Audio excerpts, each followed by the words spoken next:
Hello friends, कैसे हैं आप लोग। एक बार फिर से आपका हमारी इस यूट्यूब चैनल नितेश एजुकेशन 27 पर आपका स्वागत है। तो दोस्तों, कल हम लोगों ने बात की थी जो आपका 17 अक्टूबर 2020 का यूजीसी नेट का पेपर हुआ था, उसके शिफ्ट 1 के क्वेश्चंस को डिस्कस किए थे।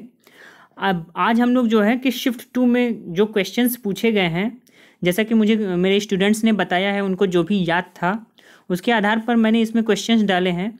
देखते हैं कौन कौन से क्वेश्चंस जो हैं पूछे गए थे। कुछ क्वेश्चंस के जो ऑप्शंस हैं क्लियर बच्चे नहीं बता पाए हैं, फिर भी मैंने कोशिश की है उसमें ऑप्शंस को एग्जैक्ट पॉइंट आउट करने की। देखते हैं कौन कौन से क्वेश्चंस पूछे गए हैं।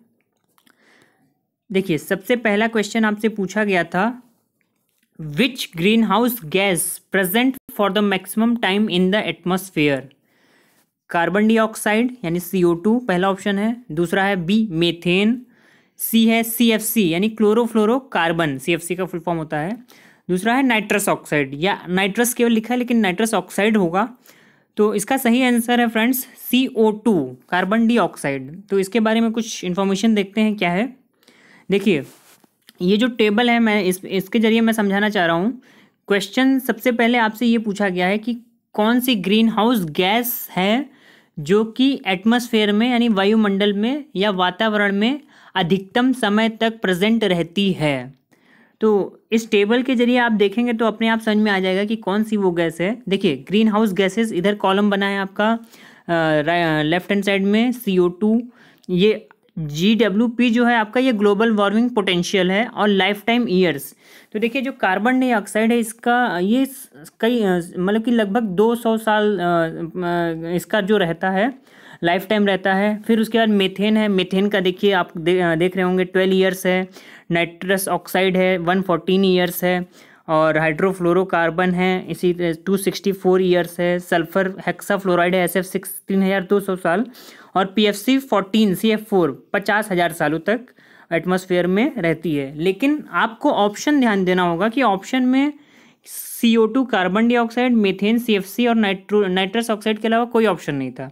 तो जो CO2 है, ऑप्शन के अकॉर्डिंग CO2 का जो टाइम पीरियड है वो लगभग 200 साल तक कार्बन डाइऑक्साइड जो है एटमॉस्फेयर में प्रेजेंट रहता है। तो इसके अकॉर्डिंग ऑप्शन जो आपका सही होगा कार्बन डाइऑक्साइड्स, ठीक है, CO2। नेक्स्ट क्वेश्चन आपका पूछा गया था, full form of NAD। Full form क्या है NAD का? पहला ऑप्शन है नेशनल अकाउंट डिपॉजिटरी, दूसरा है नेशनल अवेलेबल डिपॉजिटरी, थर्ड है नेशनल एकेडमिक डिपॉजिटरी, और फोर्थ है नन ऑफ द अबव। देखिए, ये ऑप्शंस बच्चों को क्लियर याद नहीं थे, फिर भी जो उन्होंने बताया है उस आधार पे मैंने ऑप्शंस इसमें डाले हैं। तो हालांकि हमें सही आंसर से मतलब है। अब इसका आंसर जो होगा आपका नेशनल एकेडमिक डिपॉजिटरी। देखिए, क्या है national academic depository? National academic depository is an initiative of ministry of human resource development, government of India यानी कि MHRD, to facilitates digital insurance storage access and verification of academic awards issued by academic institutions. यानी कि NAD जो programme है वो MHRD, जो अब की मिनिस्ट्री ऑफ एजुकेशन हो चुका है, उसके द्वारा इसे स्टार्ट किया गया है। इसके बारे में कुछ और जानकारी ले लेते हैं।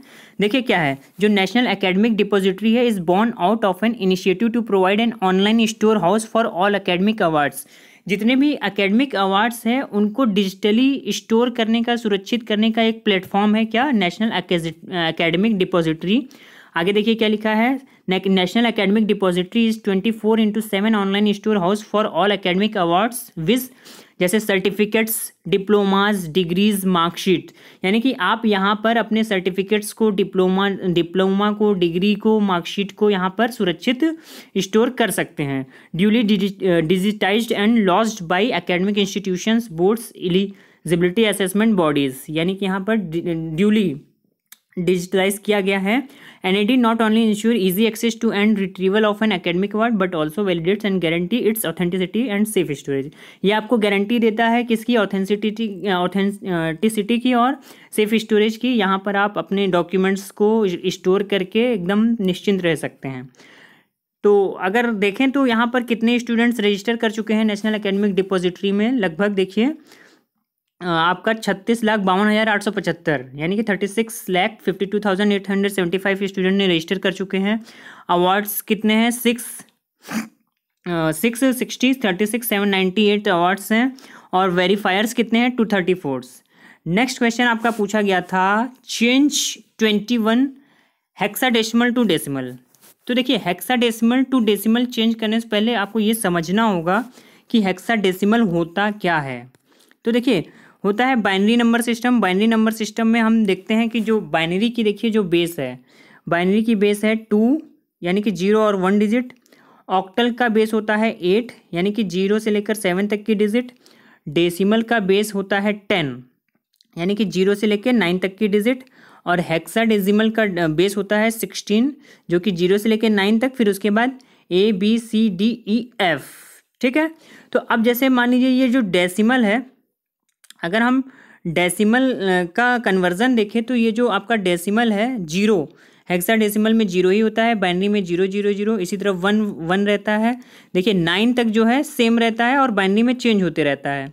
लेकिन जैसे ही 10 हमें लिखना हो हेक्साडेसिमल में तो 10 का A होता है, 11 का B होता है, फिर 12 का C है, उसके बाद 13 का D है और फिर 15 का E है। तो अब हम क्वेश्चन देखते हैं क्या है। क्वेश्चन जो हमसे पूछा गया है वो ये पूछा गया है कि 21 को हेक्साडेसिमल में यानी कि बेस 16 में कन्वर्ट करना है। तो देखिए इसका सिंपल सा मेथड ये होता है, हम इस तरीके से चलते हैं, मतलब उल्टी दिशा से नंबर कंसीडर करते हैं, यानी पहले 1 लेंगे फिर 2 लेंगे और 1 हमें क्योंकि जो हेक्साडेसिमल का बेस है वो 16 है। तो अब देखिए करेंगे क्या, यहाँ पर हम लिखते हैं 16 टू द पावर 0 इंटू 1 यानी कि यहाँ 1 है और हम पावर स्टार्ट करते हैं 0 से, ऐसे लिखते हैं। फिर 2 के लिए क्या होगा, 2 इंटू 16 टू द पावर 1। ठीक है, आपको ये समझ में आया। देखिए पावर जो है कैसे इंक्रीज हुई, 0 से फिर 1 पे पहुंचे और ये जो 1 है ये एज इट इज़ मल्टीप्लाई हो जाएगा इसके साथ और 2 भी एज इट इज़ मल्टीप्लाई हो जाएगा कन्वर्जन के समय। तो अब इसको अगर मैं अरेंज फॉर्म में लिखूं तो इसको मैं ऐसे लिख सकता हूं, दैट इज़ आपका 2 into 16 to the power 1 plus 1 into 16 to the power 0। अब ये देखिए क्या होगा कि किसी भी नंबर की पावर 1 होती है तो 1 ही रहता है, यानी 16 का 16 रहेगा प्लस 1 इंटू, अब देखिए ये चीज़ हमेशा याद रखिए, किसी भी नंबर की पावर 0 होती है तो उसकी वैल्यू हमेशा 1 होती है। बहुत से लोगों को ये चीज़ नहीं पता है, ध्यान से इसको समझिए कि किसी भी नंबर की पावर अगर 0 होती है तो उसकी वैल्यू हमेशा क्या होगी, 1 होगी। ठीक है, तो अब यहाँ पर हमने 1 लिख दिया, यानी कि अब इसको सॉल्व करिए according to the BODMAS 16 into 2 यानी 16 2 जा 32 और प्लस 1 इंटू 1 यानी कि दैट इज़ 1। और ये आपका जो बाइनरी है ये कन्वर्ट हो गया, माफ़ कीजिएगा, आंसर आपका 33 आ जाएगा, 32 प्लस 1। यानी अब हमें इसका लिखने का तरीका क्या होगा, ये जो आपका 21 जो डेसिमल में था वो हेक्साडेसिमल में जब कन्वर्ट हो गया तो ये आपका हो गया बेस 16। तो यही क्वेश्चन पूछा था आपसे और ये है आपका एग्जैक्ट आंसर। तो वापस इस पर आइए, तो इसका देखिए आंसर क्या सही होगा, 32 प्लस 1 33। नेक्स्ट क्वेश्चन देखिए आपका पूछा था what will be the angle at 5:15 यानी कि 5:15 पर घड़ी की सुई कितने डिग्री का कोण बनाएगी। देखिए इसके 2 फार्मूले हैं, चाहे तो किसी भी फार्मूले से आप सॉल्व कर सकते हैं। पहला फार्मूला तो आपको स्क्रीन पर दिख ही रहा है, डिग्री इक्वल टू 11/2 x जो है आपका मिनट है और 30 जो है आर है। तो दोनों फार्मूले से हम इसको जो है सॉल्व कर सकते हैं। तो अगर इस फार्मूले की बात करें तो यहाँ पर देखिए क्या है, यहाँ पर आपका डिग्री दे रखा है 11/2 x इंटू मिनट। x जो है मिनट को शो कर रहा है जो कि यह है आपका 15, ये 15 जो है मिनट का, यानी 11/2 इंटू 15 कर दिया और r जो है 13 इंटू r कितना है 5, यानी कि 5:15 हो रहे हैं। तो 5 क्या है, 5 जो है r का है डिनोट कर रहा है और 15 जो है आपका मिनट डिनोट कर रहा है। तो इस फॉर्मूले में आप सीधे रख दीजिए। तो जब आप इसको सीधे रखेंगे तो ये आपका हो जाएगा 11 इंटू 7.5 इक्वल टू 15, यानी कि 11 इंटू ये आप 7.5 हो गया, फिर 3 5 जा 15, ये 150 हो गया। तो जब आप इसको सॉल्व करेंगे तो ये 32.5 माइनस 150 दैट इज 67.5 डिग्री। लेकिन देखिए इससे क्या है, माइनस में आंसर आएगा। तो अब एक देखिए दूसरा फार्मूला इसका जो है, ये फार्मूला है, ये इसी टाइप का क्वेश्चन लास्ट पेपर में भी पूछा गया था, तो मैंने वहाँ पर भी ये फार्मूला बताया था। अब फिर से इस फार्मूले को आप लोग देख लीजिए, देखिए ध्यान से, घड़ी की दोनों सुइयों के बीच का कोण जब घंटे की सुई मिनट की सुई के आगे होती है। तो टी बजकर x मिनट पर दोनों सुइयों के बीच का कोण क्या होगा? 30 into T minus X upon 5 plus X upon 2 to the power whole degree. फिर जब आपका देखिए यहाँ ध्यान से, जब घंटे की सुई मिनट की सुई से पीछे होती है तो टी बजकर x मिनट पर दोनों सुइयों के बीच का कोण 30 multiply by x upon 5 minus T minus X upon 2 का होल पावर डिग्री। अब देखिए यहाँ पर क्या है, यहाँ पर क्वेश्चन में क्या है, घंटे की सुई जो है मिनट की सुई से आगे है, क्योंकि देखिए जब 5:15 होगा, 5:15 होगा तो घंटे की सुई 5 पर होगी और 15 मिनट यहाँ होता है, तो ये मिनट की सुई है, तो घंटे की सुई आगे है किससे? मिनट की सुई से। तो यहाँ पर हम जो फार्मूला यूज़ करेंगे, फार्मूला हमारा कौन सा यूज़ होगा? फार्मूला आपको हम यूज़ करेंगे 30 T minus X upon 30 T minus X upon 5 plus X upon 2 degree. अब यहीं पर इसको सॉल्व कर लीजिए 30। अब टी देखिए क्या है, टी जो है आपका यहाँ देखिए ऐसे 30। अब ये टी जो है आपका, टी किसको शो कर रहा है? 5 को, यानी घंटे की सुई। एक्स क्या है आपका? एक्स मिनट की सुई है, यानी 15 divide by 5 bracket close plus X upon 2। X क्या है आपका? मिनट है, यानी 15 upon 2 to the whole power that is degree. अब ये 5 3 जा आपका क्या हो गया? 15 हो गया, यानी कि 5 माइनस 3 ये आपका हो गया 2 और ये 7.5 हो गया। ठीक है, अब देखिए ये क्या होगा यहाँ पर, इसको ध्यान से देखिए, ये बचा आपका 30 और अंदर इसको मिनिमाइज कर दिया तो 5 माइनस 3 दैट इज 2 और प्लस ये 7.5। अब जब आप इसको करेंगे 32 जा क्या हो जाएगा? 60 और 60 प्लस 7.5 दैट इज 67.5। तो चाहे आप उस तरीके से करिए, चाहे आप इस फॉर्मूले से करिए जो मैंने बताया, दोनों केस में आंसर जो है सेम आएगा, बस वो जो फार्मूला था उसमें निगेटिव में आंसर आएगा और ये जो फार्मूला है इसमें पॉजिटिव में ओरिजिनल आंसर आएगा।